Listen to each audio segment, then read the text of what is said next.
In the near future, a calamity known as the Ruin causes society to be reorganized. People don't have any sense of emotion anymore, they see all in black and white, lying is illegal, and medicine is used to repress any naughty desires. This is why babies are born through genetic engineering. Such reorganization has removed all pain and conflict to allow for peaceful coexistence, but it's also left people without individuality, since they're all one and the same. The city is surrounded by a mysterious mist and people are told there's nothing beyond it.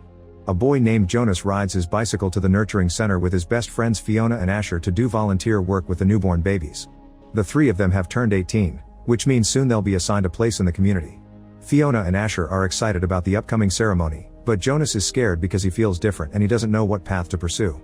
Nobody knows this, but Jonas can sometimes see color, like the real shade of Fiona's hair. At the nurturing center, Jonas's assigned father is working with a newborn who is still uncertain, meaning he hasn't been assigned to their family unit yet. The baby suddenly starts crying, so Fiona soothes him while Jonas's father says his name, which is Gabriel. Jonas is worried because knowing a newborn's name is illegal, but his father explains that hearing their name calms babies down. After a morning filled with volunteer work, the friends go to the park fountain and jump through the mini waterfall, which has become their little ritual.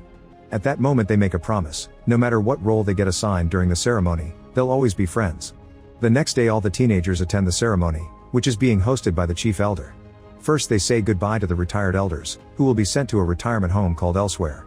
Next, all newborns are assigned to their new families, and 9-year-olds are given a symbol of their responsibility. Eventually it's finally time for the teenagers to get their new roles in the community. Fiona becomes a nurturer, and Asher is chosen as a drone pilot. However, when it's Jonas' turn, the elders skip him and he has to watch how literally every other teen gets a job except for him. When only Jonas is left on the stage, the elders make a special announcement. Because of Jonas' capacity to see beyond, he's been chosen to be the next receiver of memory. This means he'll get all the information about humanity's history so he can protect the community and advise the elders to avoid making the same mistakes. Jonas was left for the end because the elders had to think extra hard about their choice. They even say they can't afford another failure. After the ceremony is over, Jonas asks his mother what the elders meant by that, but his mother quickly changes the subject. Then Jonas goes to his room and activates a chip that teaches him more about his new role.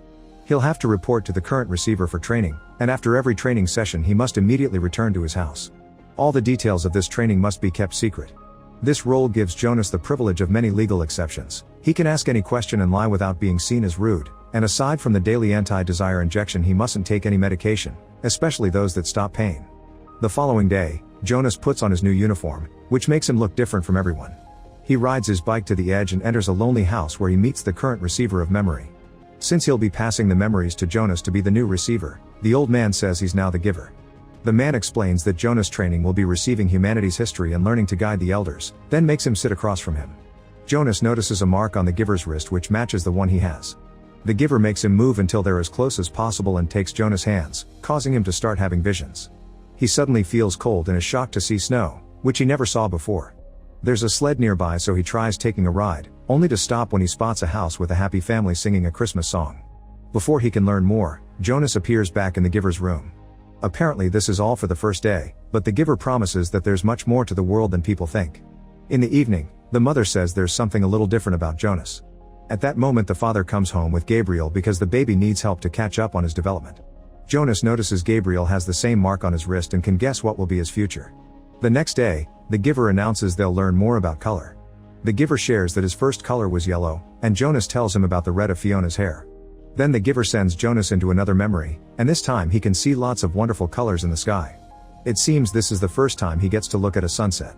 When Jonas returns to reality, he's shocked to see colors in the room, although some of them are still a bit muted.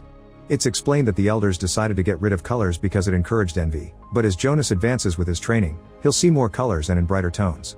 When Jonas looks out the window, he's surprised to see a wonderful tree among the mist and realizes that they were lied to about there being nothing beyond the mist. The following morning, Fiona finds Jonas laying on the grass and watching his surroundings. He's amazed by all the colors he can see now, but Fiona of course doesn't get it. The teens dare to hold hands only to be interrupted by Asher, who invites them to watch the drones fly. The group moves to the best viewing point and Asher shares that in his new job, he's seen elsewhere. It turns out it's just a few farms with houses, but he also saw 2 huge rocks that formed a triangle. Next, Fiona and Asher ask Jonas about his job, but since he isn't allowed to answer he wants to show them a trick. Not taking him seriously, Asher goes back to his own training, but Fiona follows Jonas' instructions. They grab some trays and sit on them, then they push themselves down from the viewing point into the grass as if they were on sleighs. Both teens laugh as Jonas helps Fiona to her feet, but the community radio reminds them that it's rude to touch people outside their family unit. Meanwhile, the chief elder meets with the giver to discuss Jonas because he was caught almost sharing his training with his friends. However, the giver says that this is inevitable and that he used to do it too when he was young. Angry, the chief elder tells the giver to behave, reminding him of what happened to the last receiver. Sometime later during another training session, the giver hands Jonas a bunch of books for him to read. During the process, a map falls out and Jonas sees it shows their world with a border around it called the Boundary of Memories. Jonas realizes that if a receiver crosses the boundary, then all the memories of the world would be set free. Then the giver takes him to the basement and reveals he has a piano, which fascinates Jonas because he never heard music before. The giver starts playing as he explains that the morning injections remove people's ability to feel emotions. When the giver grabs Jonas' hand, he has another vision. There's an old-timey wedding going on full of food, music, and dancing. People are clearly happy and feel connected with each other. Once he reappears in the real world, Jonas realizes he feels lots of new emotions like he never felt before. The next morning, Jonas tries teaching his sister how to dance, however their parents catch them red-handed and are disturbed by the activity. Suddenly they receive a hologram message from the chief elder, who is wondering if Jonas is being trained properly. Jonas assures her that he is and lies, saying he and the giver sit together and just talk. Then Jonas leaves for training, but instead of taking the injection, he grabs an apple. Once he's gone, the chief elder asks the mother to keep a close eye on her son. Days pass and the giver continues to show Jonas all kinds of memories from the old world. Jonas gets to see how different people could be and learns about concepts like culture, art, and religion. He also learns about the animals that used to coexist with humans. The giver makes sure to touch every important historical milestone and Jonas slowly understands how the old world was richer and more complex. All this also helps him see better colors in his city. After a few weeks of training, the giver announces Jonas is finally ready to know pain. He grabs Jonas' hand and shares the memory of some poachers killing an elephant, which leaves Jonas crying for the first time when he returns to reality. The giver comforts him but also warns him that it'll get worse. That night, Jonas can't sleep and decides to comfort Gabriel instead, holding his wrist to show him some memories of animals. Gabriel sees it all, confirming he'll be a receiver in the future. Afterward, Jonas watches Fiona at the window and as he falls asleep, he sees the two of them kissing. The next day Jonas tells the giver about this, expressing his confusion because that memory didn't happen. The giver explains that Jonas had his first dream, which is a combination of reality and fantasy. He also points out that Jonas is finally starting to feel love. Sometime later, Jonas goes bicycle riding with Fiona and can't stop thinking about the concept of love. She tries to ask him about his job, but this time he knows not to try anything weird and avoids the questions. Afterward at home, Jonas asks his family about love, but they just say it's an old concept that no longer has an application. After dinner, Jonas tucks Gabriel in and tells him that he loves him as he shares a few more happy memories. The next day, Jonas arrives at the giver's house only to find him on the floor. He immediately rushes to help him and the giver tries to stop him, but it's too late. A memory puts Jonas in the middle of a battlefield, and next to him there's a man bleeding to death. There is violence, blood, and death all over the place. Jonas then fires his gun, supposedly killing someone. Soon Jonas wakes up and he's horrified by all this pain, grief, and suffering he just experienced. The giver tries to explain Jonas wasn't supposed to see that yet and that this training is precisely done to prevent another war, but Jonas has taken too much and announces he can't do this anymore, so he leaves. Watching him go reminds the giver of the time Rosemary left him too. As Jonas crosses the park, he realizes he can't just go back to his old self because he has all this knowledge that makes him see everything different. Asher notices he's acting weird and tries to check on him, but Jonas ignores him. However, he does react when Fiona approaches him and admits he stopped taking his injections. He also confesses he wants to quit his job. Jonas encourages Fiona to stop taking the injections too and asks her to meet him tomorrow at the fountain. Later, Jonas returns to the giver's house and finds him in the basement watching a memory of Rosemary and his younger self at the piano. The giver explains that Rosemary was his daughter and she was supposed to be the next receiver. However, when he showed her a memory of a mother losing her child, it was too painful and she couldn't take it. The next day, Rosemary told the elders that she quit and she was sent to elsewhere. Jonas thinks that living in elsewhere doesn't sound too bad, so the giver shows him a hologram with the truth. Jonas' father appears handling a pair of baby twins, only to take one into another room and inject the baby on the head. Because the society only accepts there can only be one of the same thing, twins are always separated and one is sent to elsewhere, which is just a metaphorical name for execution. This means the retired people who were sent to elsewhere are dead as well. Jonas is horrified by the baby's death, but his father doesn't appear to understand what's happening. The giver explains that humans don't grasp the concept of death because they've never been introduced to it. Furious, Jonas demands to know why nobody ever did anything about this, so the giver reminds him that people can't feel and therefore don't have any emotions to act on. Moments later, Jonas arrives at the fountain and finds Fiona feeling rather unwell. She confirms she didn't take the injection, so she's overwhelmed by all the new things she's feeling. Jonas holds her hands and kisses her, making her feel better and promising more wonderful things in their future. After Fiona leaves, Jonas finally remembers that he dreamed about her when he was a child, and when he told his parents, they fixed it with an injection. Afterward, Jonas goes home and notices Gabriel isn't there, so the mother explains that Gabriel failed the maturity test and will be released into elsewhere. Knowing the real meaning now, Jonas refuses to have dinner with his family and rushes to his room to pack a bag. Then he escapes through his window and rides away on his bicycle.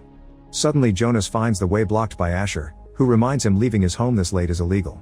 Jonas tries to explain that there are more important things, but Asher still grabs the bicycle to stop him, so as they fall, Jonas shocks Asher by punching him. Then Jonas manages to escape and goes to the Giver's home to ask for his help.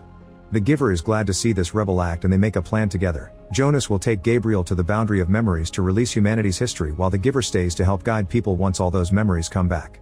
Meanwhile, Jonas's mother hears what happened from Asher and reports the incident to the Chief Elder, who immediately makes a hologram call to the Giver. Jonas hides just in time and the Giver tells the Chief Elder he doesn't know where Jonas is. The Chief Elder can tell he's lying, but she can't force him to talk, so instead she concentrates on tracking Jonas on the security cameras. Then the Giver gives Jonas the map, and as he says "I love you," he shares some memories of revolutionary events to fill him with courage. In the city, a message is played announcing Jonas is a wanted man. Soon he makes it to the nurturing center, which is seen by the Chief Elder on the cameras, and she sends her men after him. She also finds a recording of the kiss, which horrifies every elder in the room. In the nurturing center, Jonas convinces Fiona to take him to the restricted floor while explaining he'll be leaving the community for good. After they find Gabriel, Jonas asks Fiona to come with him, but she refuses to leave her family, so she says goodbye with a kiss. At that moment the guards enter the building, so Jonas takes Gabriel through another door while Fiona takes an empty cradle and starts running, causing the men to follow her believing she has the baby. After a long chase, Fiona is surrounded and captured, but Jonas manages to escape by stealing a guard's bike. Unfortunately, the guards soon catch on and start chasing him too. Jonas goes as fast as possible, crossing the city as he makes his way to the edge. The guards follow him there, but they immediately stop when they see him jump into the mist where they don't dare to follow. The Chief Elder receives a message saying Jonas was lost to the edge and the search is cancelled. Refusing to give up, the elders bring Asher and Fiona in for interrogation, and Fiona is given the injection again. After the Chief Elder finds the video of Jonas telling Fiona the plan, she and the guards arrest the Giver by knocking him out. When the Giver wakes up, he finds himself in a prison with Fiona. The Chief Elder holds a ceremony of loss for Jonas so people won't be surprised by his disappearance, while at the same time she orders Asher to find Jonas and get rid of him. Meanwhile, Jonas safely lands on a desert and is amazed to see nature outside the Giver's memories, especially the warm light of the sun. He only stops riding at night to rest by the fire. Eventually the bike stops working, so Jonas continues traveling on foot while carrying Gabriel in his arms. At that moment Asher's drone friends him, so Jonas begs his friend for trust. Without a word, Asher starts chasing Jonas and Gabriel with his drone until it's close enough to pick them up. Asher guides the drone to the river and drops the boys in the water, hoping this will help them escape while still looking like they're dead. Once Asher sees the duo is okay, he takes the drone away and tells the Chief Elder that he's successfully finished his mission, which is the first lie he ever told. Minutes later, Jonas and Gabriel leave the river to continue traveling under the harsh sun. Jonas thinks about Fiona to get strength to keep going. Speaking of Fiona, she's visited by Jonas's mother, who informs her she'll be sent to elsewhere. A desperate Fiona starts sharing all the wonderful things Jonas taught him, saying humanity has been robbed. Eventually Jonas and Gabriel leave the desert and make it to the snowy mountains. While dealing with the bitter cold, Jonas takes out the map and starts looking for a tower, but he can't see anything and passes out. Back to Fiona, she's taken to the chamber room where she'll be released, so the Giver joins the watching elders and begs them to end this unnecessary drama. However, the Chief Elder refuses, reminding the Giver that love only brings jealousy, hate, and violence because people are weak and selfish. At that moment Jonas wakes up because Gabriel is crying. Buried in the snow, he finds a sled and remembers his first given memory, so he sits on it and the duo quickly slides down the hill. This helps them finally reach the tower that marks the boundary, and as they cross the force field, all of humanity's memories are released just in time to stop his father from giving Fiona the lethal injection. As the city fills with color again, Jonas and Gabriel find the house from the memory and settle down to wait for Fiona. Make sure to subscribe and turn on notifications so you can watch more videos like this. Thanks for watching.